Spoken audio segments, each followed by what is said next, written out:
Hello friends. एएआईबी यानी aircraft accident investigation bureau द्वारा बारामती में हुए एयर क्रैश की प्रारंभिक जांच रिपोर्ट पब्लिश कर दी गई है। यह जांच रिपोर्ट देश के काफ़ी लोगों को इंतज़ार था। रिपोर्ट और भी ज़्यादा महत्वपूर्ण हो जाता है क्योंकि यह रिपोर्ट 28 जनवरी 2026 के एयर क्रैश से जुड़ा हुआ है, जिसमें 5 लोगों की जान चली जाती है। इसमें महाराष्ट्र के उप मुख्यमंत्री श्री अजीत पवार जी की भी जान चली जाती है। 28 जनवरी 2026 की सुबह महाराष्ट्र के लिए एक दुखद दिन साबित हुआ।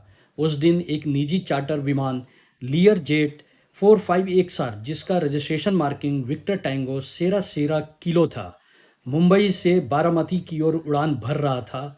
यह विमान VSR ventures private limited company द्वारा संचालित किया जा रहा था। इस विमान में 5 लोग सवार थे, 2 पायलट, एक केबिन अटेंडेंट, 2 यात्री। इनमें से एक यात्री महाराष्ट्र के एक महत्वपूर्ण राजनीतिक पद पर आसीन व्यक्ति थे। ये महाराष्ट्र के उप मुख्यमंत्री श्री अजीत पवार जी होते हैं। किसी को भी अंदाजा नहीं था कि यह उड़ान अपनी मंजिल तक पहुंचने से पहले ही एक दुखद दुर्घटना में बदल जाएगा। 27 जनवरी 2026 की शाम लगभग 7:30 बजे वीएसआर वेंचर्स कंपनी को एक विशेष विमान अनुरोध मिलता है।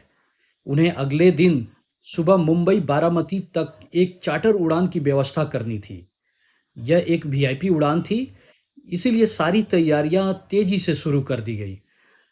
रात के लगभग 9:11 बजे कंपनी ने बारामती एयरफील्ड के ऑपरेटर को ईमेल भेजकर विमान के लैंड करने की अनुमति मांगी। कुछ ही मिनटों में लगभग 9:15 में अनुमति मिल जाती है। हालांकि इस अनुमति के साथ एक शर्त भी थी। उड़ान केवल वीएफआर यानी विजुअल फ्लाइट रूल के तहत ही संचालित की जा सकती थी। इसका मतलब था कि मौसम साफ होना चाहिए और पायलट को रनवे स्पष्ट रूप से दिखाई देनी चाहिए। विमान के लिए फ्लाइंग प्रोग्राम भी तैयार कर दिया गया। इसमें बताया गया कि विमान मुंबई के छत्रपति शिवाजी महाराज इंटरनेशनल टर्मिनल से उड़ान भरेगा और बारामती में उतरेगा। अगर किसी कारणवश बारामती में उतरना संभव ना हो तो पुणे या मुंबई वैकल्पिक हवाई अड्डे होंगे। जिस विमान से यह उड़ान होनी थी वह एक लियर जेट 45XR बिजनेस जेट था। यह विमान 2010 में मैन्युफैक्चर हुआ था और कई वर्षों से सुरक्षित उड़ान भर रहा था। दुर्घटना से पहले तक इस विमान ने लगभग 4,915 घंटे की उड़ान पूरी कर ली थी। इसके दोनों इंजन हनीवेल कंपनी के थे और हाल ही में इनका जांच भी हुआ था। विमान के मुख्य पायलट यानी पीआईसी कैप्टन सुमित कपूर थे। इनका उम्र 61 वर्ष था। ये काफ़ी अनुभवी पायलट थे। इनके पास लगभग 18,855 घंटे की फ्लाइंग एक्सपीरियंस थी, जो किसी भी पायलट के लिए अत्यंत बहुत बड़ा अनुभव माना जाता है। इसके साथ साथ इनके लियर जेट पे 2,800 घंटे की फ्लाइंग एक्सपीरियंस थी। वहीं दूसरी तरफ को पायलट यानी फर्स्ट ऑफिसर संभवी पाठक थी। इनका उम्र 25 वर्ष था। इनके पास टोटल फ्लाइंग एक्सपीरियंस 2,490 घंटे का था। हालांकि पिछले कुछ हफ्तों में उन्होंने बहुत कम उड़ान भरी थी। दोनों पायलट पहले भी कई बार बारामती एयरफील्ड पे उड़ान भर चुके थे, इसीलिए उन्हें वहां की भौगोलिक स्थिति और रनवे की जानकारी थी। 28 जनवरी 2026 की सुबह मुंबई हवाई अड्डे पर गतिविधियां शुरू हो गई। सुबह लगभग 5:30 पे विमान का टेक्नीशियन ड्यूटी पर पहुंचता है। उसने विमान की सामान्य जांच की और ईंधन की मात्रा देखी। विमान में लगभग 2,900 पाउंड ईंधन पहले से था। उड़ान के लिए अतिरिक्त 2,100 पाउंड ईंधन भरा गया ताकि कुल ईंधन लगभग 5,000 पाउंड तक हो जाए। लगभग 7:09 पे दोनों पायलट और केबिन अटेंडेंट विमान के पास पहुंचते हैं। उन्होंने सामान्य प्रक्रिया के तहत विमान की बाहरी इंस्पेक्शन यानी वॉक अराउंड इंस्पेक्शन पूरा करते हैं। कुछ समय बाद यात्री आने लगे। पहला यात्री 7:38 पे पहुंचते हैं। लगभग 7:59 पे वीआईपी यात्री यानी कि महाराष्ट्र के उप मुख्यमंत्री श्री अजीत पवार जी आते हैं। सभी के विमान में बैठने के बाद दरवाज़ा बंद किया जाता है और उड़ान के लिए अंतिम तैयारियां पूरी कर ली गई थी। मुंबई एयर ट्रैफिक कंट्रोल से अनुमति मिलने के बाद विमान ने 8:09 पे रनवे नंबर 27 से उड़ान भरी। VTSSK, climb and maintain 190,000, clear to contact Pune ATC on 126.9er. Clear to 190,000, contact Pune 110. कुछ समय बाद विमान को पुणे एयर ट्रैफिक कंट्रोल के संपर्क में आने के लिए कहा गया। पायलटों ने निर्देश का पालन किया और एटीसी से Pune संपर्क ATC स्थापित किया। VTSSK, Baramati is 38 miles DME distance. VTSSK descend to 6,000 tower. Descending to 6,000 feet, contact Baramati Tower. VTSSK. लगभग 8:26 पे पायलटों ने पुणे एटीसी को बताया कि वो बारामती से लगभग 38 मील की दूरी पर हैं। इसके बाद उन्होंने 6,000 फीट तक नीचे आने की अनुमति दी गई और उन्हें कहा गया कि जब वो बारामती टावर के संपर्क में आए तो सूचित करें। बारामती एयरफील्ड एक अनकंट्रोल्ड हवाई अड्डा होता है। इसका मतलब यह है कि यहाँ बड़े अंतर्राष्ट्रीय हवाई अड्डों की तरह पूर्णकालिक एयर ट्रैफिक कंट्रोल नहीं होता है। यह हवाई अड्डा मुख्य रूप से फ्लाइंग ट्रेनिंग संस्थानों के लिए उपयोग किया जाता है।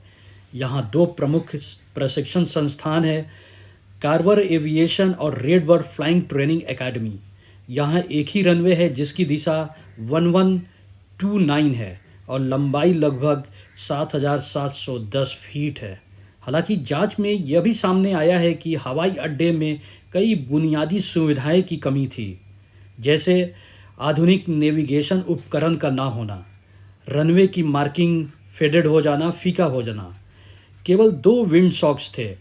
अस्थायी अग्निशमन सुविधाएं उपलब्ध नहीं थी। दुर्घटना के समय मौसम भी पूरी तरह से अनुकूल नहीं था। बारामती एयरफील्ड पे कोई आधिकारिक मौसम केंद्र नहीं है, इसीलिए मौसम की जानकारी स्थानीय उपकरणों और विजुअल संकेतों के आधार पर दी जाती है। जब विमान बारामती के पास पहुंच रहा था तब टावर ने पायलट को बताया कि यहाँ की विजिबिलिटी लगभग 3 किलोमीटर है, लेकिन नियमों के अनुसार VFR उड़ान के लिए कम से कम 5 किलोमीटर विजिबिलिटी होना ज़रूरी है। निकटवर्ती या नियरेस्ट एयरपोर्ट जैसे मुंबई और पुणे पर भी उस समय धुंध और विजिबिलिटी लो दर्ज की गई थी। लगभग 8:19 में विमान ने पहली बार बारामती टावर से संपर्क किया। बातचीत के दौरान पायलटों ने पहले रनवे नंबर 26 पे उतरने का अनुरोध किया, लेकिन कुछ मिनट बाद उन्होंने अपना निर्णय बदला और रनवे नंबर 11 पे उतरने का निर्णय लिया। जब विमान रनवे के करीब पहुंच रहा था तब टावर ने फिर से बताया कि विजिबिलिटी 3 किलोमीटर है। पायलटों ने स्थिति का आकलन किया और अंततः गो अराउंड करने का फैसला किया। इसका मतलब था कि वह पहले उतरने का प्रयास छोड़कर विमान को फिर से ऊपर ले जाएंगे और दोबारा कोशिश करेंगे। गो अराउंड के बाद विमान ने फिर से रनवे नंबर 11 की तरफ अप्रोच किया।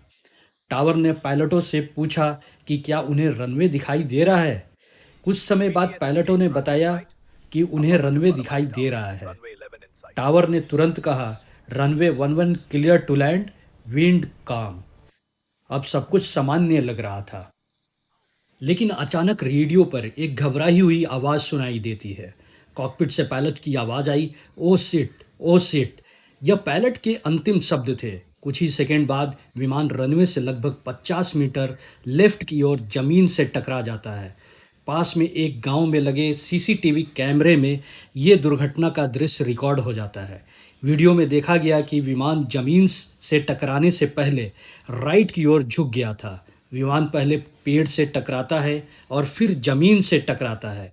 टक्कर इतनी तेज थी कि विमान के कई हिस्से अलग अलग दिशाओं में बिखर जाते हैं। टक्कर के बाद विमान में भयंकर आग लग जाती है। इस आग में कॉकपिट और केबिन का अधिकांश हिस्सा जलकर नष्ट हो जाता है। जांच टीम जब मौके पर पहुंचती है तो उन्होंने देखा कि विमान के टुकड़े बड़ी दूरी तक फैले हुए थे। कुछ प्रमुख हिस्से मिले जो इंजन के हिस्से थे, पंख के टुकड़े थे, लैंडिंग गियर थे, फ्यूजलेज के हिस्से थे। विमान का टेल सेक्शन अपेक्षाकृत सुरक्षित पाया गया। इसी हिस्से में विमान का फ्लाइट डेटा रिकॉर्डर लगे होते हैं। विमान के 2 महत्वपूर्ण उपकरण लगे थे, FDR and CBR, flight data recorder and cockpit voice recorder. दोनों उपकरण आग से प्रभावित हुए थे, लेकिन फिर भी जांचकर्ताओं ने उन्हें बरामद कर लिया। एफडीआर से डेटा सफलतापूर्वक डाउनलोड कर लिया गया, जबकि सीवीआर का डेटा निकालने के लिए अमेरिका की एजेंसी की मदद ली जा रही है। उड़ान से पहले दोनों पायलटों का ब्रेथ एनालाइजर टेस्ट किया जा चुका था और दोनों में शराब की कोई मात्रा नहीं पाई गई थी। दुर्घटना के बाद सभी मृतकों का पोस्टमार्टम किया गया। रिपोर्ट के अनुसार उनकी मृत्यु गंभीर चोट और जलन से हुई। एएआईबी की टीम अभी भी दुर्घटना के हर पहलू की जांच कर रही है। यह पता लगाने की कोशिश कर रही है क्या कम विजिबिलिटी दुर्घटना का मुख्य कारण था, एयरफील्ड की सुविधाएं की कमी थी, क्या पायलटों को उतरने का निर्णय बदल देना चाहिए था। इन सभी प्रश्नों का उत्तर फ्लाइट डेटा रिकॉर्डर के विस्तृत विश्लेषण के बाद ही मिल सकता है। प्रारंभिक जांच के आधार पर एएआईबी ने कुछ महत्वपूर्ण सुझाव दिए हैं। अनकंट्रोल हवाई अड्डों पे मौसम की न्यूनतम विजिबिलिटी सख्ती से पालन किया जाए। हवाई अड्डों पर बेहतर एंड लेटेस्ट नेविगेशनल सुविधाएं और मौसम उपकरण लगाया जाए। बारामती में हुई दुर्घटना भारतीय विमानन इतिहास की एक दुखद घटना है। एक अनुभवी पायलट, एक युवा सह पायलट, एक केबिन अटेंडेंट और 2 यात्रियों ने अपनी जान गंवा दी। हालांकि दुर्घटना का सटीक कारण अभी भी स्पष्ट नहीं है, लेकिन यह घटना हमें याद दिलाती है कि विमानन सुरक्षा में छोटी छोटी कमियां भी बड़ी बड़ी त्रासदी का कारण बन सकती हैं। इस दुर्घटना की अंतिम जांच रिपोर्ट आने के बाद ही पूरी तरह से स्पष्ट होगा कि उस सुबह आखिर क्या हुआ था। लेकिन एक बात निश्चित है, इस घटना से मिले सबक भविष्य में विमानन सुरक्षा को और मजबूत बनाने में मदद करेंगे। इस वीडियो में इतना ही। Thank you so much. इस चैनल को लाइक करें, सब्सक्राइब करें और शेयर करें। Thank you.